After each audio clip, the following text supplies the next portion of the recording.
We come across this a lot. I think more professionally is more the importance of sound, and maybe that'll lead into our other question, which is talking about amateur gear versus professional gear. But whatever gear you're using, sound is super important, right? And I think, James, you've said this a lot of times, like, you can have okay video, but if you have bad sound, it's almost unforgivable, right? Yeah, so true. And that's so true, yeah? Yeah, no, it's really, it's, because if you can't hear what's being spoken, then yeah, and the people start losing interest in that. But if sometimes video can be very creative looking, so that's why you can kind of get away with the visuals. But audio, it's so important. Yeah, and having a consistent level too. I mean, you don't want stuff dipping down and getting too loud or Well, and also, like you said, in post-production, I think a lot of people take sound for granted, right? Like, as long as it's recording, it's good enough. But you might be getting a lot of echo, or you might, some kind of distortion, or the air conditioner, or, I mean, there's a slew of things that could go wrong with sound.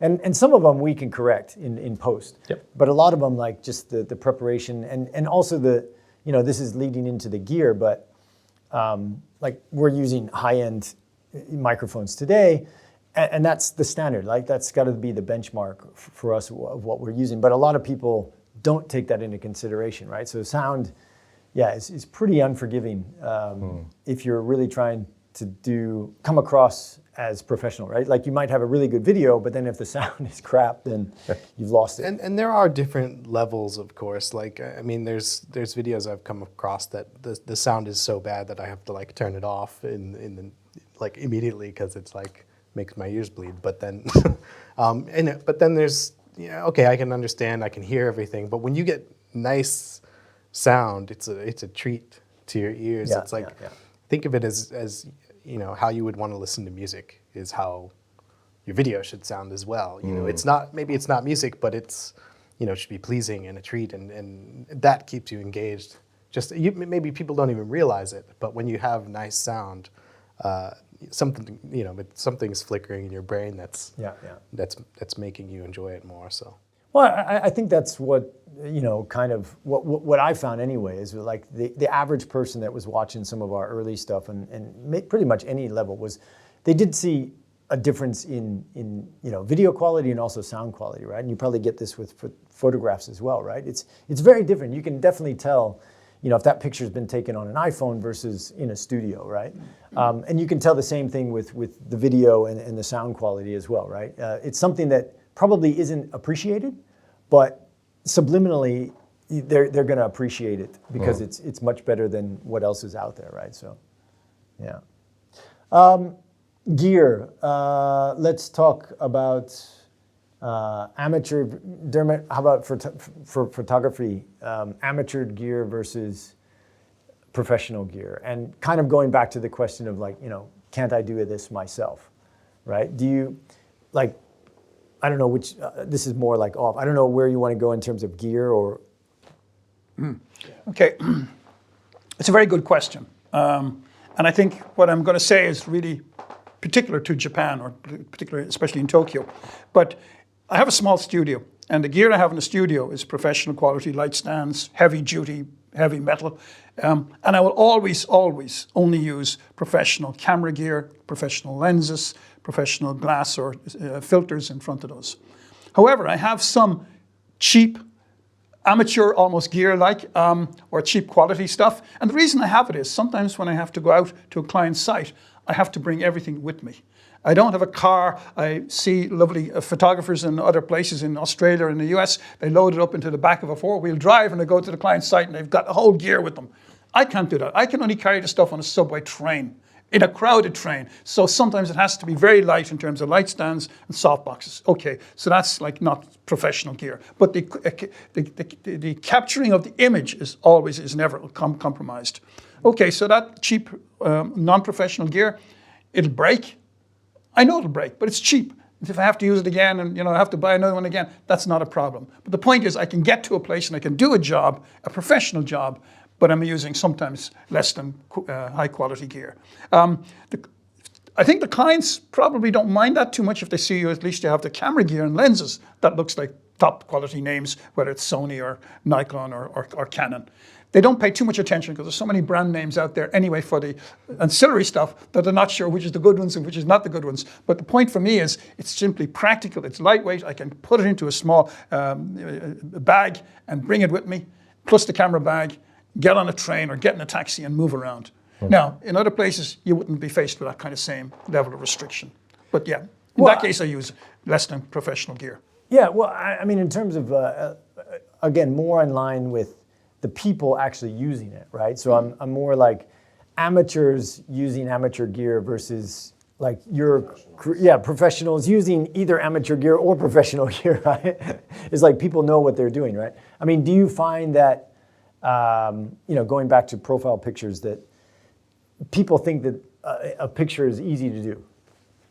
Yeah, I think that's a general comment that a lot of people really maybe hesitate to go and have a picture taken professionally because they think somebody else can take it for them, or they can take it themselves by looking in mirrors and things like that. But like it'll always go back to the question of how much pride do they have in their own image, and how good can that image be, and what are they trying to express with that image? And so if they're going to cut corners, I mean, your face is your passport. Nobody else has your face. It should be always looking flattering. It should always enhance your profile. Why would you compromise on that, But yeah, I do come across that a lot. But, our role is to educate people to the value and the importance of professional video, professional personal images for their career, for their professional life, for the business environment. And I think that's even partly what our message is here today. Nice. All right. One point, though, I think that's kind of important, though, is that, like, I don't think it's not impossible to create a good image or a good video with amateur gear. And there's definitely people that do that. Yeah. There are YouTube channels dedicated to doing that kind of thing. But the reason we have and use professional gear is because those things make it easier for us to get, and give us more control and more ways of obtaining that good image. If you wanted to do a shoot with,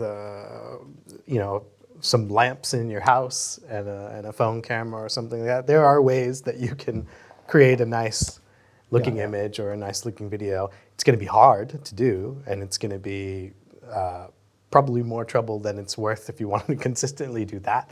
And that's why there's such professional gear. But there's an overlap, and there's definitely some clear differences between what you can do with amateur gear and professional gear. But I guess what I'm trying to say is that knowing how to use the gear is where it really becomes important. Yeah, totally agree with that. Yeah, and this is where a little bit of the tech comes in, having some doing the research and sometimes being a bit of a geek when it comes to lenses and camera bodies and certain types of equipment, right down things to like a tripod, for example. If you could have the greatest camera, but if you put it on a crappy tripod that's shaking, you've kind of defeated the purpose of the good camera.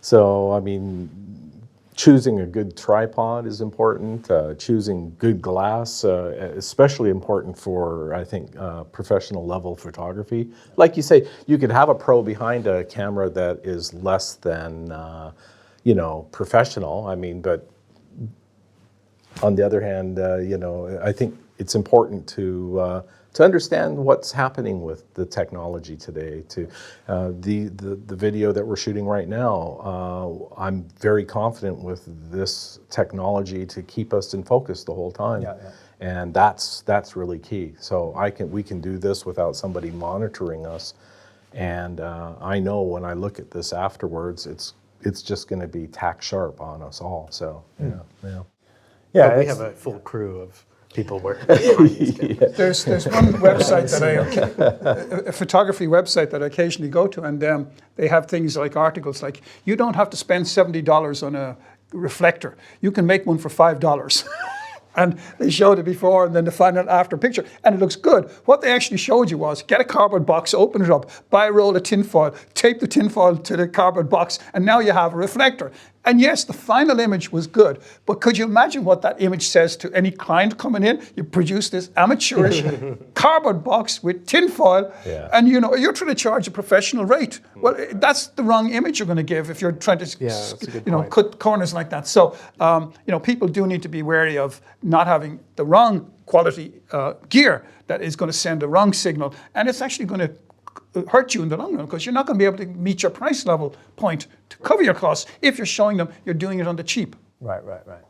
Yeah, and that's a good point. I mean, there's a lot of ways, you know, going back to the price points, like it's not like we have to use the top of the line, the best gear. It's for what is designed for their shot plus their budget. I think the budget really comes back to not so much the gear, but how it's going to be shot and the post-production of it, right? Like there could be one, you know, similar to what we're doing here, like one long video, which doesn't cost a lot because the gear is already covered, but the editing for each little one, that starts to creep into the cost, right? So, yeah, somebody might say one video, and you can use adequate gear for it, but then it needs to be chopped into other things. So then that comes into software or editing software or post.